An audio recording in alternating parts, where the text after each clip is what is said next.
বুঝি ও বুঝি আনে ফুলা হাতের বাজার থেকে আহা নাই কুরকা আনা বাদ দেবেন পয়সা ব্যাংকে খাইলো রাজার মা তুমি এটা কেমন কথা কও? তুমি 1 ঘন্টা অনেক কুরকান বানি গেছো, 4 বানি গাইলাও, এত ছোট লোকটা গো, তাহলে কুরকান বানি গা দিল কে? আবার কই বানিছ যে আমার বুলাই পয়সা ভাঙ্গা খাইছে, আমার বুলাই পয়সা ভাঙ্গা খাইছে না খাইছে, এটা কি তুমি দেখবান দিছাও?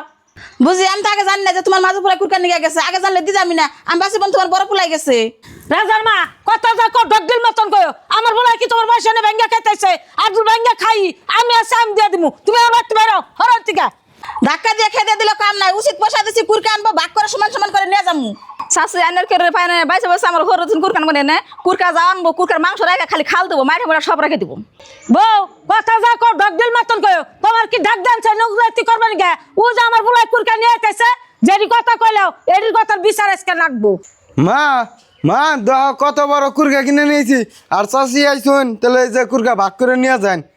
আয় গেদা তুই বাজারে যে গেছাত এর কুরকার পয়সা নিয়ে গেছাত কে? এ 4 বার করে আইলো, এর কুরকার পয়সাও দিম না, কুরকা ভাগ করে দিম না, দে। মা তুমি কেমন কথা কও? চাষিরে কুরকা ভাগ দিয়ে পারবা না, চাষি আমার কুরকা আনবা নিয়ে পয়সা দিছে, চাষিরে ভাগ দিয়ে দাও। বাচ্চালে যে বুলার কাছে পয়সা দিয়ে দিছা কুরকা এনে দাও না, পয়সা আমার বুলাই ব্যাংকে খাইছে, এখন শরম কর না, আহ কুরকা ভাগ করে নিয়ে যাও।